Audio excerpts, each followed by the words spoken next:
Hi guys, last எபிசோடில் நம்ம ஹீரோயினை கண்டுபிடிச்சிடுவாங்க. அவள் அப்படியே மயக்கமாக இருக்க, குடும்பமே உட்காந்து ட்ரீட்மெண்ட் பார்த்துக்கிட்டு இருக்கோம். அதுக்கப்புறம் ஹீரோயினோட அப்பா இருக்காங்களே, அவங்களும் சரி கல்யாணத்துக்கு சம்மதிச்சிடுவாங்க. நீ என் பொண்ணு உங்கள் பொறுப்புன்னு சொல்லிக்கிட்டு இருக்க. இன்னொரு பக்கம் பார்த்தீங்கன்னா அந்த பிடிச்சிட்டு வந்திருப்பான்ல கொலை பண்ண முயற்சி பண்ணவனை, அவனை பிடிச்சி விசாரிச்சுட்டு இருக்காங்க. யார் உனக்கு பின்னாடி இருக்கா சொல்லு அப்படின்ட்டு இருக்க. அவன் சொல்லவே மாட்டேங்கிறான். இப்போ மட்டும் நீ சொல்லலைன்னா உன் உயிருக்கே ஆபத்து தான் இருக்கும் அப்படின்ட்டு நல்லா விசாரிச்சுட்டு இருக்க.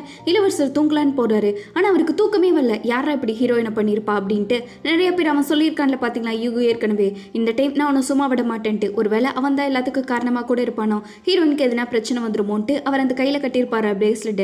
அதை வச்சுட்டு அதை பற்றியே யோசிச்சுட்டு இருக்கேன். இங்கே யுகுவும் பார்த்தீங்கன்னா இந்த மாதிரி அவனை பிடிச்சிட்டாங்கன்னு தெரிஞ்சு யோசிச்சுட்டு தான் இருக்கான். அவனுக்கு ஒரு சின்ன ஃப்ளாஷ்பேக் ஞாபகம் வருது. என்னன்னா அவன் மட்டும் ஏதோ கைது பண்ணி கூட்டிட்டு வர மாதிரி, ஹீரோயின் இருக்கால அவெல்லாம் சின்ன புள்ளையில இருந்திருப்பால, அவள் பார்த்துட்டு இருக்கிற மாதிரி. அப்படி இருந்தவ இன்னைக்கு இப்படி ஆறிட்டாளே. அன்னைக்கு சின்ன வயசுல எல்லாம் கல்யாணம் பண்ணான்னு பேசியிருப்பாங்க. ஆனால் இன்னைக்கு அவள் எல்லாத்தையும் மறந்துட்டாளேங்கிற மாதிரி இவன் அவ்வளோ வெறியோட போய் அந்த வால் எடுத்துக்கிட்டு இருக்க. டக்குன்னு பார்த்தீங்கன்னா இங்கே ஹீரோயின் ரத்தத்தில் கிடந்துட்டு இருக்கா. அவள் வாயிலிருந்து ஃபுல்லாக அப்படியே ரத்தம் வழிஞ்சுக்கிட்டு இருக்கு. இளவரசர் இதை பார்த்துட்டாங்க. பார்த்த உடனே என்னாச்சுன்னு கேட்டுக்கிட்டு இருக்க.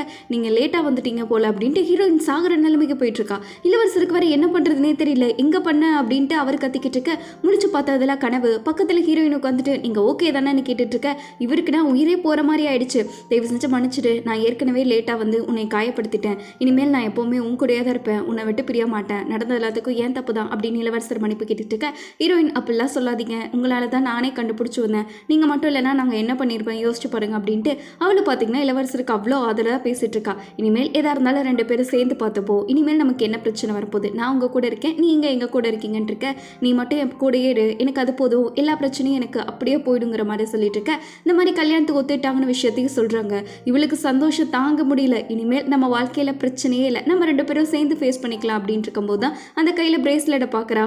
நீயும் எப்போவுமே போட்டுட்டே இரு, நம்ம ரெண்டு பேர்த்தோட அடையாளமே இதுதானே சொல்ல. கண்டிப்பாக நான் எப்படி போடாமல் இருப்பேன் அப்படின்ட்டு ரெண்டு பேரும் பார்த்தீங்கன்னா அவ்வளோ லவ்லி கப்பிள்ஸாக பேசிகிட்டு இருக்காங்க. இருந்தாலும் ஹீரோயினுக்கு பார்த்தீங்கன்னா மனசே இல்லை. ஏன்னா இளவரசர் அவனை கொல்ல போயிருப்பாங்களே. இவ்வளோ நாள் சரி இளவரசர் கொன்னாரு, நிறைய பேரை வேட்டையாடினாரு. கதையில் இளவரசர் கொன்னதெல்லாம் படிக்கும்போது நல்லா இருந்துச்சு. பட் ரியாலிட்டிவில் பார்க்கும்போது பயமாக இருக்கு. இனிமேல் அவர் யாரையுமே கொலை பண்ண விடக்கூடாது. எப்படியாச்சும் நான் இளவரசரை மாற்றி ஆகணும்னு இருக்க. ஊருக்குள்ளே ஃபுல்லாமே ஹீரோயினை கடத்திட்டு போனாங்க பார்த்தீங்களா, அது எல்லாத்துக்குமே இவதான் காரணம் அப்படின்ட்டு ஜூனை பற்றியே பேசிக்கிட்டு இருக்காங்க. ஊரே ஃபுல்லாக அவளை வில்லி மாதிரி பார்த்துக்கிட்டு இருக்க. ஜூனுக்கும் புரியல, என்னடா இது ஊருக்குள்ள எல்லாம் நம்மளை பற்றியே பேசிட்டு இருக்காங்க அப்படின்ட்டு. இல்லை என்னை பற்றி தான் பேசிட்டு இருக்காங்கன்னு நினைக்கிறேன்ட்டு அவள் பார்த்தீங்கன்னா கோபமாக வீட்டுக்குள்ளே போயிட்டு இருக்க. நான் என்ன பண்ணிட்டு இருக்கேன், நான் பாட்டு கம்முனு தானே இருந்துட்டு இருக்கேன். ஜூனோட அப்பா வந்து கேட்குறாங்க, இதுக்கெல்லாம் நீ தான் காரணமான்ட்டு. நான் இல்லை அப்படின்ட்டு இருக்க. அவங்க அப்பாவே நம்ப மாட்டாரு. உண்மையாக சொல்லு, இந்த டைம் நீ மறைக்க முடியாதுட்டு கேட்டுக்கிட்டு இருக்க. நான் ஏன் அப்படிலாம் பண்ண போகிறேன், நான் பண்ணியிருந்தா சொல்லியிருப்பேனே. எப்போவுமே நான் பிரச்சனை படுவேன் உண்மைதான், ஆனால் இந்த டைம் நாளா இல்லைன்னு ஜூன் சொல்லிக்கிட்டு இருக்க. அப்படிலாம் இல்லை, நீ தான் பண்ணியிருப்ப, உன்னாலே என்னை நம்ப முடியாதுன்ட்டு அவங்க அப்பா பார்த்தீங்கன்னா இனிமேல் நீ கற்றுக்க வேண்டிய பாடத்தை கற்றுப்பின்ட்டு அவளுக்கு ஏதோ ஸ்பெஷலான கவனிப்பை கொடுத்துட்டு போகிறாங்க. இருந்தாலும் வேற இருக்கிற பிரச்சனையில் பண்ணிட்டு இருக்காங்களேன்ட்டு ஜூன் பாவம் ஒரு மாதிரி இருக்க. அந்த கடத்திட்டு வந்தவங்க கிட்ட உண்மையை விட்டு விசாரிக்கிறாங்க. பட் அவன் பார்த்தீங்கன்னா எதுவுமே சொல்ல மாட்டேங்கிறான். இப்படியே நீ சொல்லாமல் இருந்தனா உனக்கு தான் ஆபத்து, கொஞ்சம் யோசிச்சு பாரு, நீ சாகணுமா, அது உனக்கு தேவையா, இப்போ நீ சொல்லறியா இல்லையான்ட்டு இளவரசர் பார்த்தீங்கன்னா யார் உன்னை அனுப்புனான்ட்டு எவ்வளோ கேட்க முடியுமோ கேட்குறாரு. ஆனால் அவன் பார்த்தீங்கன்னா வாயவே திறக்க மாட்டேங்கிறான். இப்போ மட்டும் நீ சொல்லலைன்னா உனக்கு சாவதான்டான்ட்டு இவங்களும் எவ்வளவோ மெசேஜ் பண்ணுறாங்க. பட் அவன் பார்த்தீங்கன்னா எதுவுமே பேசாமல் சைலண்டாக இருக்க. இளவரசருக்கே தெரியல யாரா அனுப்பியிருப்பா, என்னடா பண்ணுறதுன்னு. இன்னொரு பக்கம் சியா இருக்கால, அவளை பார்க்கறதுக்கு ஹியூன் போயிருக்கான். என்ன நீங்கள் மறுபடியும் பார்க்க வந்திருக்கீங்கன்ட்டு சியா சிரிச்சுட்டு கேட்டுட்டு இருக்க. இந்த மாதிரி உனக்கு மேட்ரு தெரியுமா, நேற்று ஹீரோயின் காணாமல் போனிட்டால, அதை நினச்சி ஊருக்குள்ளே அவ்வளோ பரபரப்பாக இருந்துச்சுன்னு இருக்க. ஆமாம் கேள்விப்பட்டேன், எனக்கே பயமாக தான் இருந்துச்சு. ஆனால் அவங்க கிடைச்சிட்டாங்க, அதுக்கப்புறம் அவனை கூட பிடிச்சிட்டாங்கன்னு சொன்னாங்களே, அந்த கிடத்தனவனை பிடிச்சிட்டாங்களா அப்படின்ட்டு அவள் அவ்வளோ அப்பாவியாக கேட்டுக்கிட்டு இருக்க. ஆமாம் இந்த மாதிரி இளவரசர் தான் கட்டுப்பாட்டில் வச்சுருக்காங்க, கண்டிப்பாக உண்மையை வாங்கிடுவாங்கன்னு இருக்க. நல்ல வேலை இப்போதான் நிம்மதியாக இருக்குது, அவங்க வந்ததில் எனக்கு அவ்வளோ சந்தோஷம்ட்டு இவ சொல்லிக்கிட்டு இருக்க. ஹியூனுக்கு பார்த்தீங்கன்னா ஏதோ கொஞ்சம் சந்தேகம் இருக்கிற மாதிரியே இருக்குது. நான் யாரையோ ஒருத்தவங்கள சந்தேகப்பட்டுக்கிட்டு இருக்கேன், அது மட்டும் இளவரசர்கிட்ட உண்மையாச்சுன்னா அப்புறம் இருக்குன்னு சொல்லிக்கிட்டு இருக்கேன். கண்டிப்பாக இளவரசர் கண்டுபிடிச்சிருவாங்க, ஹீரோயினுக்கு ஒன்றுனா அவர் விட மாட்டாருன்னு இவ பார்த்தீங்கன்னா நல்லா தான் பேசிக்கிட்டு இருக்கா. நீங்கள் ஹீரோயினை பார்க்க போலியான் இருக்க. இல்லை நேற்று எனக்கு ரொம்ப வேலை இருந்துச்சு, அதுவும் தோற்று அவங்கள ஏன் டிஸ்டர்ப் பண்ணுன்ட்டு போல. ஆனால் இன்னைக்கு நான் பார்க்க போகிறேன், போய் ஆறுதல் சொல்லிட்டு வருவோம். பாவம் அவங்க என்ன பண்ணிட்டு இருக்காங்களோன்ட்டு இவ ஒரு மாதிரி பேசிக்கிட்டு இருக்க. ஹியூனே சரி அப்போ நீங்கள் போவீங்களா இன்னைக்கு அப்படின்ட்டு இருக்கா. என்னையும் கூப்பிடுங்கன்னு இருக்க. கண்டிப்பாக அப்படின்ட்டு வீட்டுக்குள்ளே போய் அவங்க ரெண்டு பேர் டீ குடிக்கலான்னு குடிச்சிட்டு இருக்காங்க. அப்போ பார்த்தீங்கன்னா நீங்கள் இங்கே வருவீங்கன்னு நான் எதிர்கூட பார்க்கல, வந்து டீ குடிக்கிறதுல எனக்கு சந்தோஷமாக இருக்குது அப்படின்ட்டு ஹீரோயினுக்காக கடைக்கெல்லாம் போகணுன்னு சொல்லிட்டு இருக்கா. நான் கூட இவங்களை தப்பாக நினச்சிட்டேனே, இவ்வளோ நல்லவங்களா இருக்காளேன்ட்டு சியா போனதுக்கப்புறம் ஹியூனுக்கெல்லாம் சந்தோஷம் தாங்கலை. ஏன்னா அவன் சந்தேகப்பட்டிருப்பான்ல. நல்ல வேலை எதுவுமே இல்லைன்ட்டு அவன் பார்த்தீங்கன்னா வீடை கொஞ்சம் சுற்றி பார்த்துக்கிட்டு இருக்கான். அப்போது வீடை நல்லா அற்புதமாக க்ளீனாக வச்சுருக்காங்களே, சியானாலே இப்படி தான் போல அப்படின்ட்டு அவன் பார்த்தீங்கன்னா அவ்வளோ பெருமைப்பட்டுக்கிட்டு இருக்கான் அவளை நினச்சிட்டு.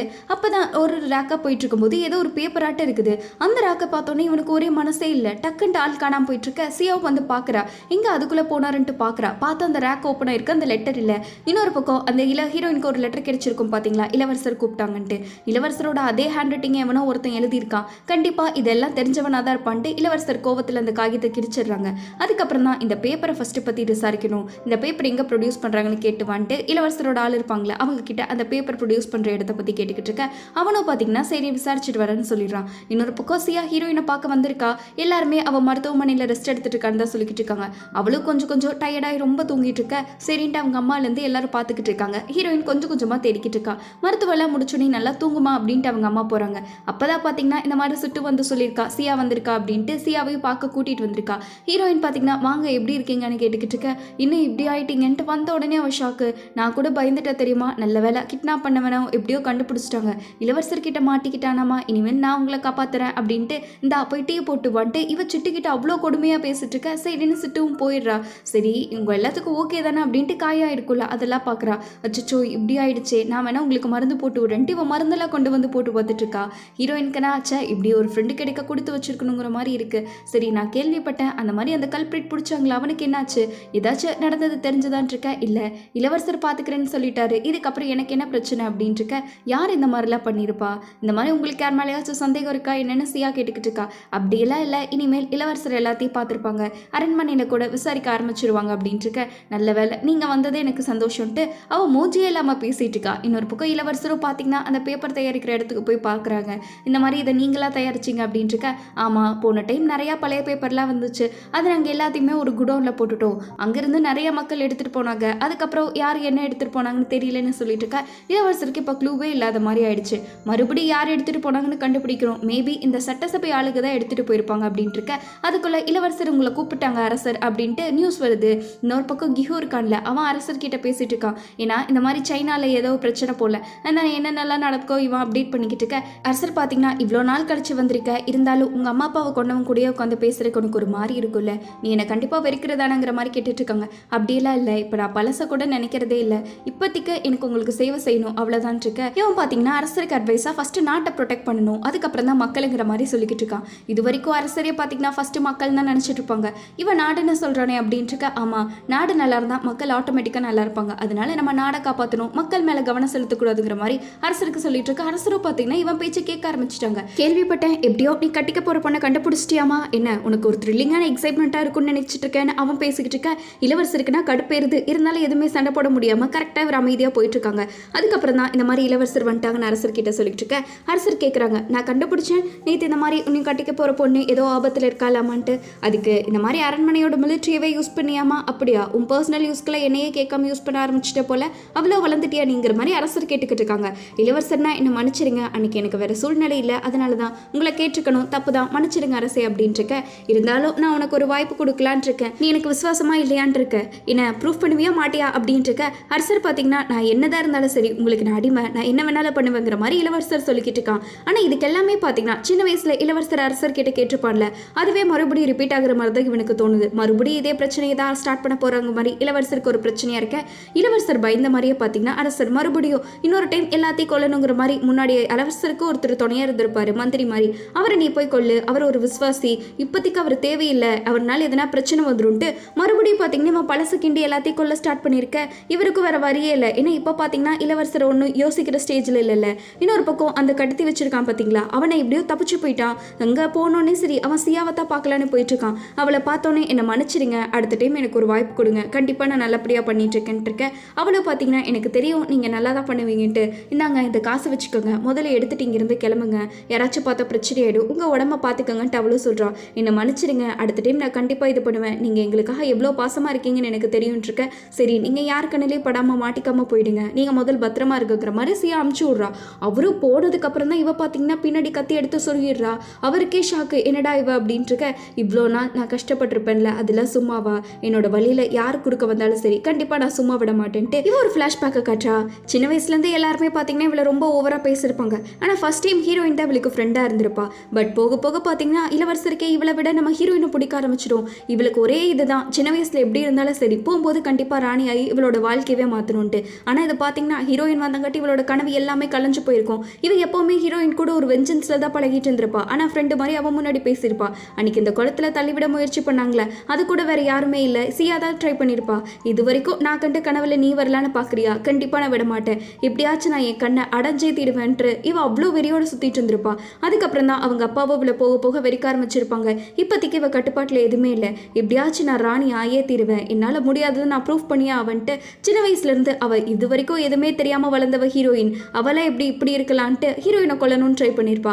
வெளியே வந்து பார்த்தா ஈகோ அந்த இடத்துக்கு வந்திருக்கான். என்ன நான் பார்க்கக்கூடாத பார்த்துட்டு போல அப்படின்ட்டு அவன் பார்த்தீங்கன்னா செத்து இருக்க மாட்டான். நீ பார்த்தியா தப்பா குத்திருக்க, இப்படியெல்லாம் குத்துனா சாகவே முடியாது, அடுத்த டைம் எப்படி குத்துனா சாகணும்னு தெரியுவான் அப்படின்ட்டு இவன் பார்த்தீங்கன்னா அவனை கொலை பண்ணிடுறான். கொலை பண்ணோன்னு இவளுக்கு ஒரு ஷாக்கு. இப்போ உனக்கு என்ன வேணும், இங்கே எதுக்கு நீ வந்து என்கிட்ட பேசிட்டு இருக்கன்னு கேட்டுக்கிட்டு இருக்க.